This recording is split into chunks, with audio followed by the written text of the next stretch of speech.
जाउस law से हवाले से है, तो उसमें जो सबसे बुनियादी चीज़ क्या है, what is the basic property या प्रोसेसिंग। कोई भी आपके पास करंट सोर्स है तो उसमें बेसिक प्रॉपर्टी क्या होती है उसकी। तो बेसिक प्रॉपर्टी क्या है, उसमें चार्जेस का हायर पोटेंशियल से लोअर पोटेंशियल की तरफ मूव करना, हायर पोटेंशियल की तरफ से लोअर पोटेंशियल की तरफ मूव करना। जैसे मिसाल के तौर पर बैटरी में इलेक्ट्रिक करंट जो है ना पॉजिटिव से नेगेटिव की तरफ से की वजह से होता है। जो टरबाइन होती है उसमें इलेक्ट्रिसिटी प्रोड्यूस होती है जब वाटर जो है ना वो हायर पोटेंशियल से लोअर पोटेंशियल यानी ऊंचाई से नीचे की तरफ आता है। इसी हवाले से इलेक्ट्रिकल एनर्जी के जब प्रोड्यूस होती है, जब भी इलेक्ट्रिक करंट पास होता है तो आपने देखा कि रेजिस्टेंस प्रोड्यूस होती है। तो उसके लिए जाउस लॉ है।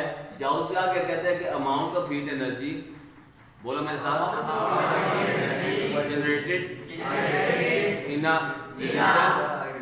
तो रेजिस्टेंस किसी में भी जो amount of heat energy produce होती है इलेक्ट्रिक करंट के फ्लो की वजह से, वो किसके इक्वल होती है, product of current square of current resistance and time. तो इस रिलेशन को प्रूव करने के लिए हमारे पास ये डेरिवेशन है। तो हम फर्ज करते हैं कि जो इलेक्ट्रिकल एनर्जी प्रोड्यूस हुई दैट इज W, और इसमें जो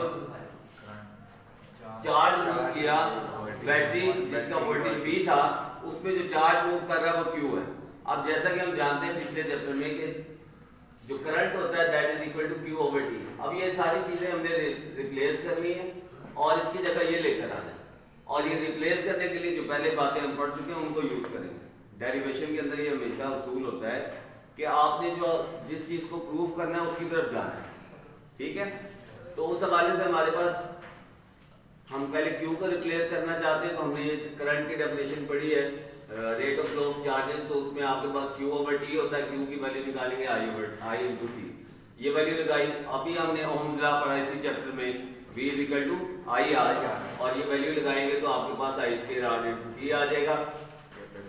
और ये एक रिलेशन ये उस सूरत में इस्तेमाल होगा कि अगर आपके पास जो है ना करंट, रेजिस्टेंस और टाइम दिया हो, लेकिन अगर आपको करंट इसमें नहीं दिया हुआ तो फिर भी आप इलेक्ट्रिकल एनर्जी मालूम कर सकते हैं। वो कैसे, आपने ये ओम्स लॉ का रिलेशन पढ़ा है।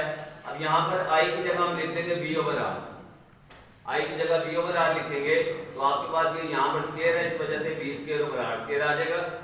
R स्क्वायर R से कैंसिल होगा तो V square over R into T आ जाएगा, ठीक है। ये इस सूरत में होगा कि अगर आपको करंट नहीं दिया लेकिन वोल्टेज, रेजिस्टेंस और टाइम दे।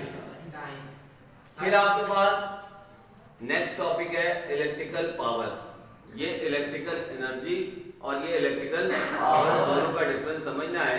इलेक्ट्रिकल एनर्जी तो अमाउंट जो हमने प्रोड्यूस हो रही है।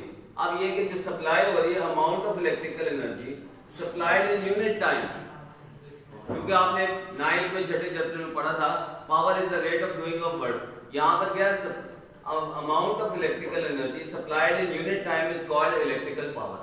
कि एक यूनिट टाइम से मुराद 1 सेकंड भी हो सकता है, 1 घंटा भी हो सकता है, 1 मिनट भी हो सकता है।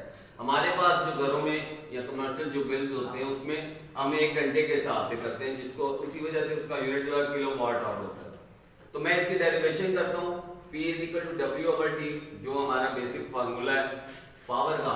अब यहाँ इलेक्ट्रिकल एनर्जी के लिए अभी हमने रिलेशन पढ़ा QV ओवर T। अब Q ओवर T यहाँ से देखें अगर आप, तो Q over T is equal to I, तो यहाँ हमने लिख दिया IV, एक रिलेशन ये बन गया। अब आपने अभी पढ़ा है कि V is equal to IR है, तो इस हवाले से V की जगह IR लिखते हैं तो ये बन जाता है I स्क्वायर इंटू R। और फर्दर इसी तरह ये एक रिलेशन हुआ इलेक्ट्रिकल पावर को मालूम करने का, ये दूसरा रिलेशन आ गया। तीसरे के लिए हम I की जगह V ओवर R लगाएंगे तो वो बन जाएगा V स्क्वायर ओवर R। ये तीनों मुख्तलिफ हैं और तीनों की अपनी ज़रूरत है। कब है, गिवन डाटा के मुताबिक। गिवन डाटा क्या है उसके अकॉर्डिंगली जो है ना हमने देखना है।